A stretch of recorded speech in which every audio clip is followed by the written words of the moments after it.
अभी हम आई कैप की फ़ीस स्ट्रक्चर के ऊपर वीडियो बना रहे हैं। आई कैप में जो सबसे पहली फ़ीस आपको देनी होती है वो क्यूएटी की फ़ीस होती है। ये उन स्टूडेंट्स के लिए होते हैं जिनके जो मार्क्स होते हैं ना वो 50% से 60% के दरमियान होते हैं। उनको एक टेस्ट देना होता है आई कैप में रजिस्टर होने के लिए। उसके बाद हमारी फ़ीस आती है एनुअल सब्सक्रिप्शन फ़ीस। ये हर साल देनी होती है। जैसे कि अगर आपको सीए में 6 साल लग गए हैं, 7 साल लगते हैं, तो आपको उतनी बार ये फ़ीस देनी होती है, हर साल ये देनी होती है। उसके बाद आती है रजिस्ट्रेशन एंड एग्जामिनेशन फ़ीस। इसमें जो सबसे पहली फ़ीस होती है ये as a full time student registration fees है, जो 22,000 रुपये है। पहले ऐसा होता था कि जो CEN नंबर है, CRN, ये दो डिफरेंट होते थे, नाम डिफरेंट होते थे, नंबर एक ही होता था और इनकी फ़ीस भी अलग अलग होती थी, अलग अलग अप्लाई करना होता था। पर अब आई कैप ने ये एक ही कर दिया है। एक ही बार आपको रजिस्ट्रेशन नंबर आएगा, एक ही बार आपने ये फ़ीस देनी है PRC के पेपर अप्लाई करते टाइम उससे पहले। उसके बाद ये जो फ़ीस नज़र आ रही है 26,700 रुपये, ये है रजिस्ट्रेशन एज अ ट्रेनिंग। जब आप एज अ ट्रेनी रजिस्टर होते हो तब आपको ये देनी होती है 26,400 रुपये।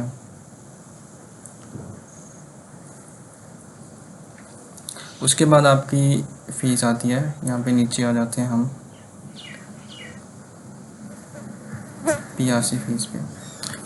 PRC के टोटल 3 पेपर होते हैं। एक पेपर की फ़ीस है 7500 रुपये और अगर आपने एडिशनल पेपर की फ़ीस भी यहाँ पे 7500 रुपये है।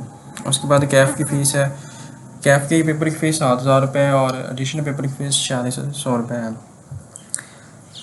एक पेपर मतलब अगर आपकी कैफ़ में 3 अटैम्प्ट लग रही हैं तो आपको पहले पेपर पे 7,000 रुपये देने हैं और जो बाकी के पेपर होंगे उन पे आपको 4600 देना है। जैसे अभी आप कैफ़ की फ़र्स्ट अटैम्प्ट में आप 3 पेपर दे रहे हो तो एक पेपर की आपकी फ़ीस 7,000 रुपये बनेगी और 2 की 4600। इसी तरह बाकी पेपर्स की भी, मतलब जितनी आप मर्ज़ी चाहें दो, एक पेपर की फ़ीस 7,000 होनी है।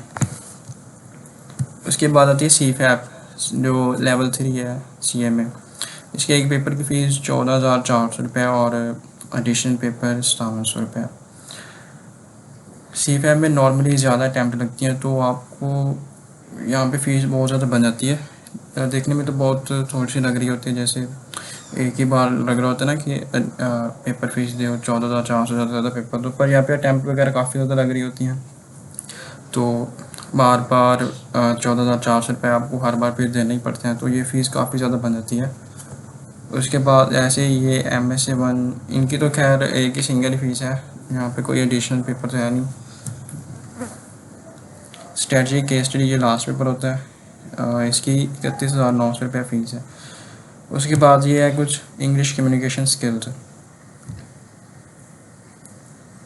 अगर तो आप ये आई कैप की लैब में जाके देते हो तो आपको 16,500 रुपये देने। अगर तो आप अपने घर में बैठ के मतलब ऐसे लैपटॉप पे देते हो, मतलब आपने उधर लैब में नहीं जाना, तो आपको 24,800 रुपये देने पड़ेंगे।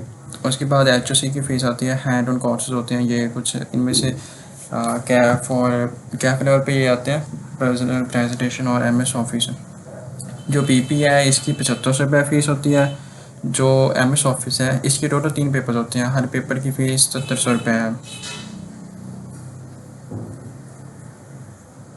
उसके बाद ये कुछ CFAP लेवल पे होते हैं, 2 कोर्सेज हैं, एक AI के कोर्स है और एक ये एथिक्स पे है। इनके 7500 रुपये फ़ीस होते हैं। अब हम चलते हैं जो टोटल मतलब फ़ीस हमारी एक बनती है CA में। ये जो आई कैप की टोटल फ़ीस है ना, जो अभी मैंने आपको बताई है, ये एक एवरेज मैंने निकाला है 4,60,400 रुपये आई कैप की फ़ीस का। उसके बाद कॉलेज की फ़ीस जो आती है PRC में नॉर्मली आपको 40,000 से 80,000 देने पड़ते हैं 3 पेपर्स के लिए। ये कॉलेज टू कॉलेज वेरी कर रहता है। यहाँ पे एवरेज मैंने 60,000 लिया। उसके बाद कैफ फ़ीस है। कैफ में आपको 15,000 से 25,000 रुपये देने होते हैं एक पेपर के। टोटल 8 पेपर हैं, यहाँ पे मैंने एवरेज 1,60,000 है। CFAP में 25,000 से 35,000 रुपये, तो ये 6 पेपर की फ़ीस 1,80,000 बनती है। यहाँ पे मैंने वो MS1 और स्ट्रेटजी केस स्टडी की फ़ीस काउंट नहीं की, वो आप साथ ऐड कर लीजिएगा। तो इनकी टोटल फ़ीस 8,27,400 रुपये बनती है। अब यहाँ पे एक और फैक्टर आता है, अगर आप हॉस्टल में हो या ऑनलाइन हो। हॉस्टल में आपके एवरेज एक्सपेंस है 25,000 से 30,000 रुपये बन जाते हैं।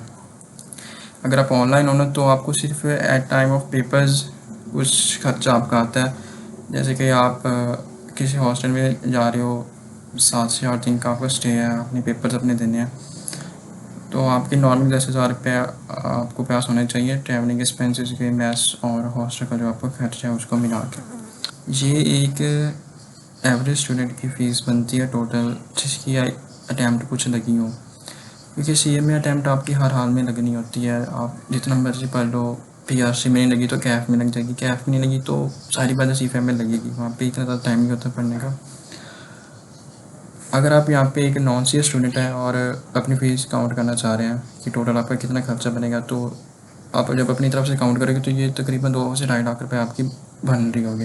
हालांकि ये इतनी नहीं होती, जब आप CA में आते हो तब आपको पता चल रहा होता है कि यहाँ पे टोटल फ़ीस कितनी है।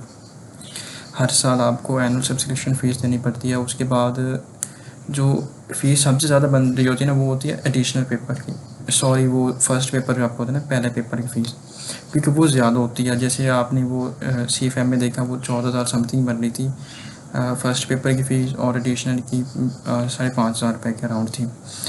तो ये जो एडिशनल फ़ीस वाला चक्कर होता है ना, ये फ़ीस बहुत ज़्यादा कर देता है, ज़्यादा कर देता है। आपकी अटैम्प्ट लगी है, आपने फिर से पेपर देना है, तो अब ज़ाहिर बात है जब आपने पहला पेपर देना उन्होंने आपको फ़ीस वो 14,000 ही लेनी है ना, और एडिशनल पेपर आप दें या ना दें वो आपकी मर्ज़ी है, उसकी फ़ीस 5,500 होगी। जो फर्स्ट पेपर होता है उसकी फ़ीस की वजह से ज़्यादा अटैम्प्ट जब आपकी लगती हैं तो वो फिर से आपको बार बार वो पहले पेपर की फ़ीस देनी पड़ती है, चाहे आपका सिंगल पेपर हो, चाहे आपके ज़्यादा पेपर हो।